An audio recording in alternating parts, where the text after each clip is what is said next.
Just past midnight, 16-year-old Nick Presha and 18-year-old Jeremy Stewart were hanging around outside of a racetrack gas station on Aloma Avenue in Orlando, Florida. Being underage, they were looking for someone to convince to buy alcohol for them. At around 1 a.m., Hector Rodriguez came by and they were able to persuade him into buying alcohol for the two teens. With a six-pack of Bud Light in hand, the two decide to join Rodriguez and shortly after meet up with another man named Jesse Davis. This was not unusual for the two boys, and they had been known to ask homeless people to buy them alcohol along the Cady Trail. Along with underage drinking, they were known to take part in car hopping. This was an action in which they would check cars for any unlocked doors and steal the contents they could grab from inside. During one evening prior to April 15th, while on a car hopping spree, the boys managed to get their hands on several guns. Around 2 a.m. that same early morning, the boys were seen with Rodriguez and Davis at a local Steak and Shake in Winter Park, a neighborhood near downtown Orlando. They were spotted eating together and then smoking outside together. When questioned later, Rodriguez stated that the pair were trying to sell him some guns they had stolen. Presha also stated that he had a weapon on him as well. After their discussion around 3 a.m., the four of them piled into Davis's mother's car and drove to a local Citgo. Davis confronted a homeless man at the gas station to try to convince him to buy the group a six-pack of Miller beer after the store had stopped alcohol sales for the night. After this interaction, the four of them got back into the car and headed towards Goldenrod Park, and then Davis and Stewart headed to Stewart's home in order to retrieve a stolen .40 caliber Glock handgun. After collecting the gun, Davis and Stewart headed back to Goldenrod Park to meet up with Presha and Rodriguez. At this point, the other two get into the vehicle and headed to Davis's house on North Orange Avenue. When they were at Davis's house, he decided he wanted to rob the two teenagers. He asked to see the Glock and was handed the weapon. He then yelled at the boys to get down. Witnesses who were at the Davis home reported that Davis had shot a warning shot into the house and hit Stewart with the butt of the Glock. He then told the teens to remove their clothes. Davis's girlfriend reported that she saw both boys laying face down on the floor, naked, and hands bound behind their backs. Around this time, Rodriguez gave Stewart cocaine and Xanax to ease his pain. It is believed by investigators that at this point, Rodriguez and Davis loaded both of the teenagers into the back of Davis's car and drove to another gas station near Cady Trail. They were seen acting very suspicious on surveillance cameras, being preoccupied with the trunk of the car. Davis entered the gas station and prepaid for $5 worth of gas. It is unclear if he put the gas into his car or filled a gas can. According to a later interview with Davis, he claimed to have filled a milk jug of gas and put it in the trunk of the car. He said this was his way of burning away the evidence, as he had planned to set the boys on fire. Davis said that one of the teens began asking him questions about the gasoline, and Presha asked if he could have the gun back.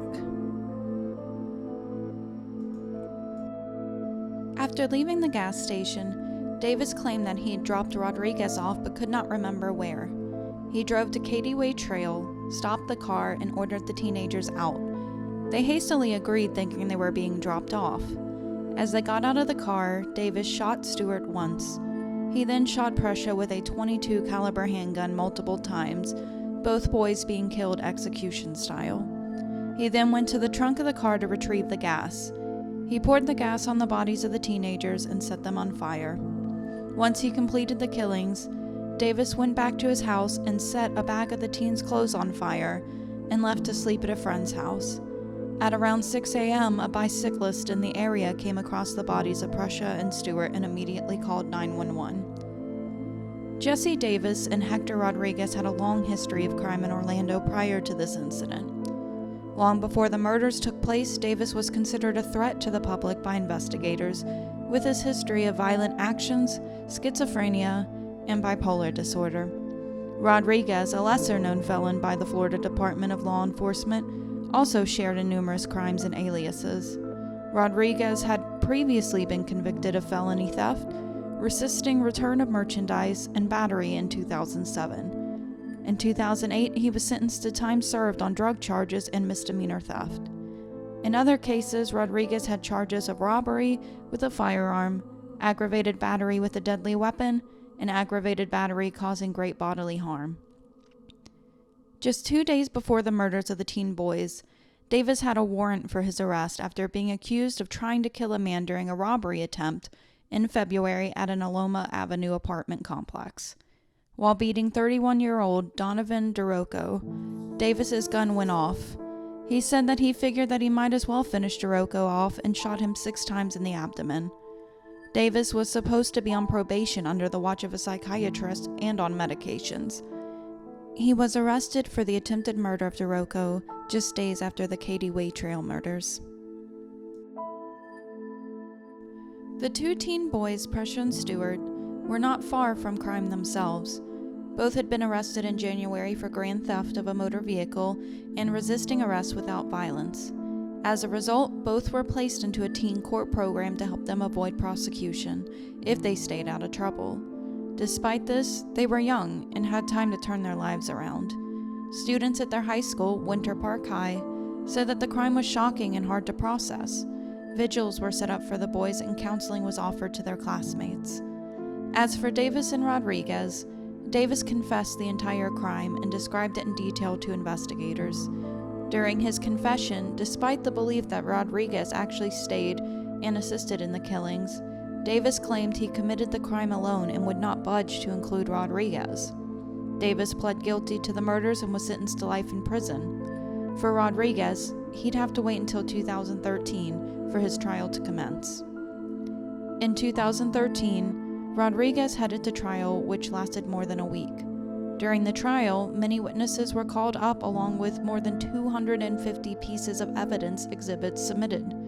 The goal was to convince the jurors that Davis did not act alone and that Rodriguez assisted in the murders. In closing statements, the prosecutor claimed that the evidence clearly showed that the teens were lined up and shot with 2 weapons. They had been robbed and bound, heads wrapped in cloth and tape, murdered, and their bodies set on fire. The evidence presented, he pushed, proved that this was a 2-man job. The prosecutor reminded jurors that one of the witnesses that testified that he was at Davis's house to buy marijuana before the murders took place. He testified that he saw the men turn the guns on the teens and ordered them to get on the ground and strip their clothes. The witness and his girlfriend also claimed that Rodriguez told them beforehand that they intended to rob the boys. After the murders, the witness asked Rodriguez what happened, and he said that they had shot them in the back of the head execution style and set their bodies on fire. The defense claimed that there were discrepancies in the claims. He claimed that the witness arrived before the robbery began and that he had ran when the warning shot was fired. Davis's girlfriend stated, though, that the teens were already on the ground and bound when the witness arrived. The defense said that as Stewart began to beg for his life, Rodriguez had a change of heart and tried to comfort the teen by telling him everything was going to be okay. The defense said from this point it was Jesse Davis's show. Davis was set to act on behalf of the defense but ended up refusing to answer questions, explaining that voices in his head were telling him not to testify. In less than 5 hours, the jurors were done deliberating the case. Hector Rodriguez was convicted of murder of the 2 teen boys. He was sentenced to life in prison as the boys' families shed tears during the reading of the verdict.